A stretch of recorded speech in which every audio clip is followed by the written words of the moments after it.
हरियाणा की हर अपडेट के लिए बेल आइकन दबाएं और सब्सक्राइब करें STV हरियाणा न्यूज।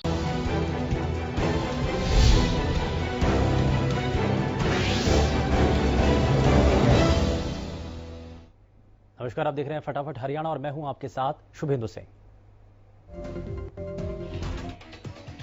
हरियाणा में कोरोना मरीजों की संख्या में लगातार बढ़ोतरी हो रही है। प्रदेश में अभी तक कोरोना के कुल 1187 मामलों की पुष्टि हुई, जिनमें से 380 एक्टिव मरीजों का इलाज जारी है। वहीं प्रदेश में कोरोना से अब तक 16 लोगों की मौत हो चुकी है। प्रदेश के गृह मंत्री अनिल विज ने एक बार फिर कांग्रेस पर हमला बोला है। विज ने ट्वीट कर राहुल और प्रियंका गांधी पर निशाना साधा। विज ने अपने ट्वीट में लिखा कि मजदूरों के पलायन पर बहुत चर्चा हो चुकी है, लेकिन असली सवाल यह है कि 72 साल की आजादी के बाद भी मजदूर ही क्यों हैं। उन्होंने ट्वीट किया कि उसके पास खाने के लिए रोटी क्यों नहीं, पैर में डालने के लिए चप्पल क्यों नहीं। इस 72 साल में से 50 साल तो कांग्रेस का ही राज रहा। विज ने अपने दूसरे ट्वीट में लिखा कि फिर राहुल गांधी, प्रियंका वाड्रा मजदूरों पर झूठी सहानुभूति दिखाकर ड्रामा क्यों कर रहे हैं। इधर सुप्रीम कोर्ट द्वारा साल 2010 में नियुक्त किए गए 1983 पीटीआई शिक्षकों की सेवाओं को समाप्त किए जाने के फैसले के बाद अब पीटीआई शिक्षकों पर रोजगार का संकट गहरा चुका है। अब ये पीटीआई शिक्षक कोर्ट में रिव्यू पिटीशन डालने के लिए प्रदेश सरकार से उनका साथ देने की मांग कर रहे हैं।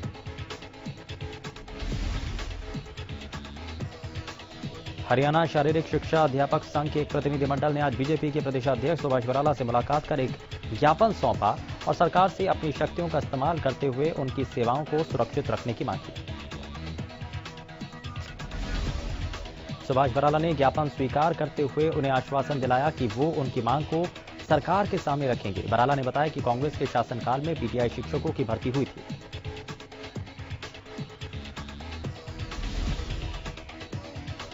पत्रकारों से बातचीत में प्रदेश के कृषि मंत्री जेपी दलाल ने कहा कि कोरोना महामारी के मामले में पीएम मोदी की नीतियों की बदौलत ही सीमित साधन होते हुए भी भारत विश्व के दूसरे देशों से बेहतर स्थिति में है।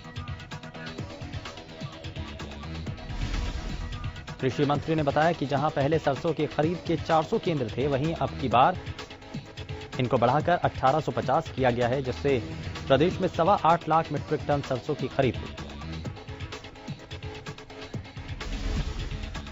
कोरोना से बचाव के लिए जिला में प्रशासन के किए गए प्रबंधों पर बोलते हुए उन्होंने कहा कि स्वास्थ्य विभाग ने अब तक 2047 लोगों की जांच के लिए सैंपल लिए हैं, जिसमें 1919 की रिपोर्ट नेगेटिव पाई गई। जिले में विदेशों से 474 लोग पहुंचे, जिसमें से 2 अभी भी क्वारंटीन हैं।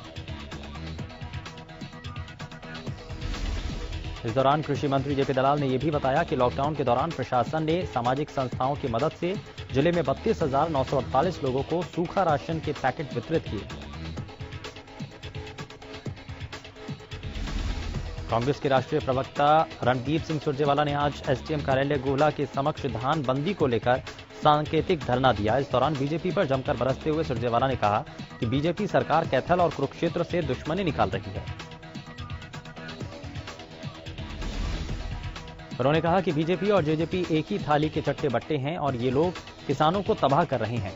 धान की खेती पर पाबंदी लगाने को तानाशाही फैसला बताते हुए सुरजेवाला ने कहा कि प्रदेश में इस समय किसान विरोधी सरकार है।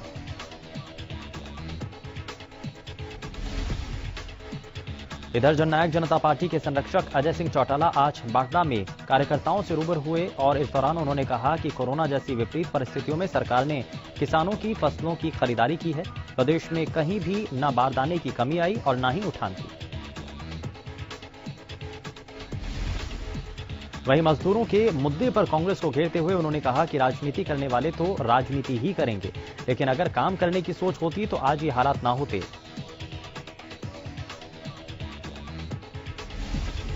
इधर टोहाना में मुंबई से लौटे 3 लोगों की कोरोना रिपोर्ट पॉजिटिव आई है। कुछ दिन पहले ही मुंबई से 2 परिवार के 11 लोग टोहाना आए थे, जिनमें से 3 लोग कोरोना पॉजिटिव पाए गए। इन 3 लोगों में 2 महिलाएं और 1 पुरुष है। स्वास्थ्य विभाग ने इन सभी लोगों को मुंबई से लौटने पर क्वारंटीन किया था और सभी लोगों के सैंपल जांच के लिए भेजे गए थे। कुरुक्षेत्र के रेलवे रोड न्यू कॉलोनी में एक महिला कोरोना पॉजिटिव पाई गई। आपको बता दें कि महिला दिल्ली से अपनी बेटी को कुरुक्षेत्र मिलने आई थी। महिला का 23 मई को कोरोना टेस्ट किया गया था, जो कि पॉजिटिव मिला, जिसके बाद महिला को इलाज के लिए MM कॉलेज मुलाना भिजवाया जा रहा है। इस मामले के साथ ही अब तक जिले में कोरोना के 15 एक्टिव केस हो चुके हैं।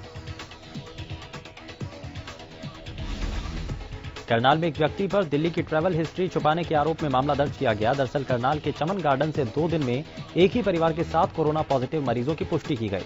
आपको बता दें कि परिवार के 3 सदस्य किसी काम से दिल्ली गए थे और 15 मई को वापस करनाल आए, लेकिन वापस आने के बाद उन्होंने कोरोना टेस्ट नहीं कराया। इस दौरान एक व्यक्ति ने दुकान पर काम करना भी शुरू कर दिया, लेकिन पड़ोसियों के दबाव के बाद जब उन्होंने कोरोना टेस्ट कराया तो परिवार के 7 लोगों की रिपोर्ट पॉजिटिव आई। फिलहाल चमन गार्डन को कंटेनमेंट जोन बना दिया गया और पटेल मार्केट को 2 दिन के लिए बंद किया गया है, जहां सैनिटाइजेशन का काम चल रहा है। सिरसा एक बार फिर से कोरोना मुक्त हो गया है। बीते दिन सिरसा में एक महिला का सैंपल लिया गया था, लेकिन महिला की रिपोर्ट नेगेटिव आने के बाद स्वास्थ्य विभाग ने राहत की सांस ली।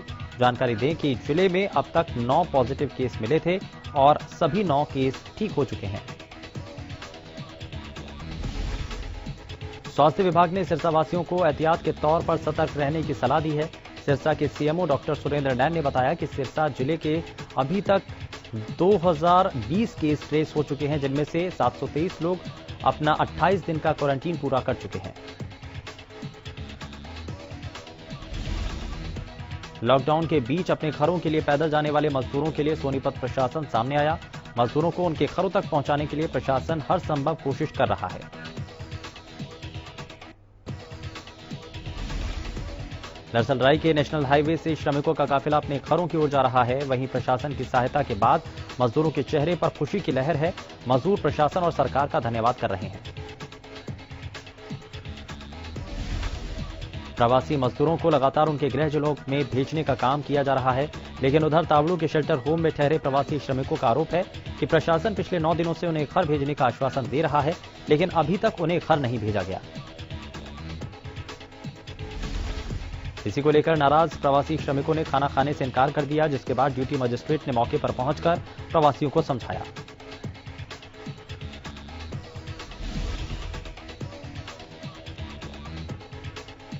पूरे मामले को लेकर जब ड्यूटी मजिस्ट्रेट से बात की गई तो उन्होंने सभी बातों को खारिज करते हुए कहा कि ऐसी कोई बात नहीं है, ये तो सिर्फ घर जाने की मांग पर अड़े हुए हैं। कैथल से रोहतक, करनाल और सिरसा के लिए बसों का संचालन शुरू कर दिया गया है। इन जिलों में ऑनलाइन बुकिंग के जरिए टिकट लेकर सवारियों ने सफर किया। कैथल से सुबह 8 बजे से 7 सवारियों को लेकर पहली बस रोहतक के लिए रवाना हुई थी। लॉकडाउन 4 के बीच रेवाड़ी से कई जिलों के लिए बसों का संचालन शुरू किया गया। आपको बता दें कि इस दौरान गुरुग्राम, फरीदाबाद, पलवल, झज्जर और भिवानी के लिए बसों का संचालन शुरू किया गया। पलवल, फरीदाबाद और भिवानी की बसों को यात्रियों की कमी के चलते रद्द करना पड़ा। साथ ही बसों में सिर्फ वही यात्री सफर कर सकते हैं जिन्होंने ऑनलाइन टिकट बुक करवाई है। सिरसा में लॉकडाउन की वजह से बाजार काफी दिनों से बंद थे, लेकिन प्रशासन के आदेशों के बाद बाजार फिर से खुल गए। बाजार पहले लेफ्ट राइट के हिसाब से खुलते थे, लेकिन प्रशासन ने नियमों में बदलाव करते हुए सभी दुकानों को एक साथ खोलने के आदेश दिए हैं। लॉकडाउन के चौथे चरण के दौरान कई तरह की छूट दी गई, लेकिन सभी तरह की छूट एक नियम के तहत ही निर्धारित की गई। ऐसे में शराब के ठेके खोलने और बंद करने के लिए समय सीमा निर्धारित की गई, लेकिन कई ठेके मालिक इन नियमों की अवहेलना करते नजर आ रहे हैं। बल्लभगढ़ की सुभाष कॉलोनी में शराब ठेके मालिक नियमों को ताक पर रखकर समय सीमा के बाद भी धड़ल्ले से शराब की बिक्री कर रहे हैं। हैरानी की बात तो यह है कि प्रशासन इन सब से बेखबर है। ठेके मालिकों के हौसले इतने बुलंद हैं कि मीडिया के कैमरों को देखने के बावजूद शराब की बिक्री जारी रही और लोग बंद शटर के बाहर से शराब खरीदते रहे। हरियाणा सरकार द्वारा 50% जमीन पर लगाई गई धान बुआई की रोक को लेकर किसान सरकार के खिलाफ लामबंद हो गए हैं।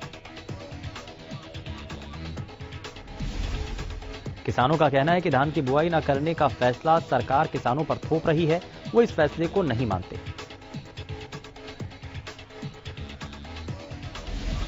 देश और प्रदेश में आज ईद उल फितर का त्योहार मनाया जा रहा है। फतेहाबाद के टोहाना में ईद के त्योहार के दौरान सोशल डिस्टेंसिंग के साथ इस त्योहार को मनाया गया।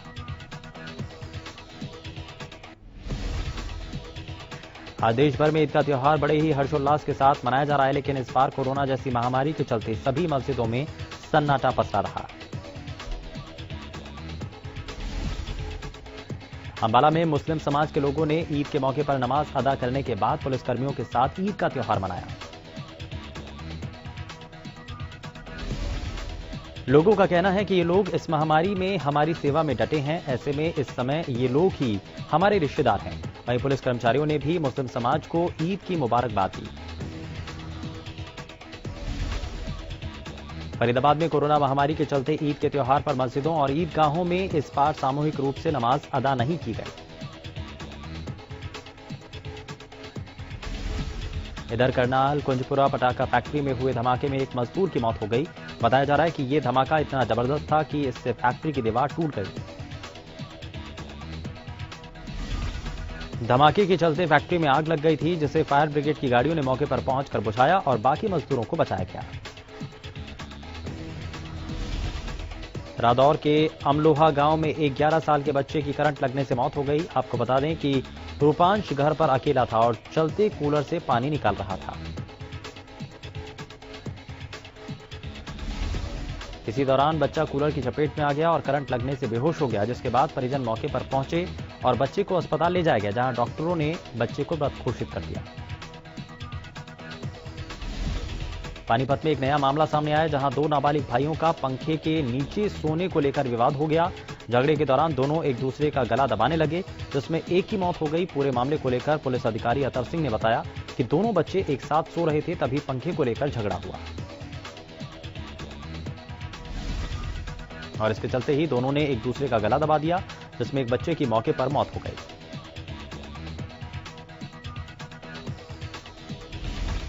लॉकडाउन के बीच दिल्ली बीजेपी के अध्यक्ष मनोज तिवारी क्रिकेट खेलने सोनीपत पहुंचे। इस दौरान सोशल डिस्टेंसिंग के नियमों का जमकर उल्लंघन किया गया। हरियाणा सरकार के आदेशानुसार खिलाड़ी और आम आदमी स्टेडियम में खेलने जा सकते हैं, लेकिन वहां भीड़ नहीं जुट सकती।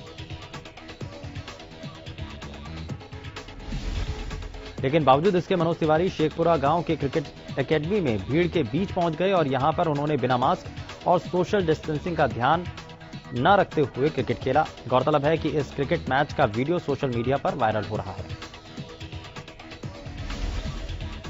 वीडियो में दिल्ली बीजेपी के अध्यक्ष मनोज तिवारी बिना मास्क लगाए दिख रहे हैं। साथ ही लोग भी वहां सोशल डिस्टेंसिंग का पालन नहीं कर रहे थे।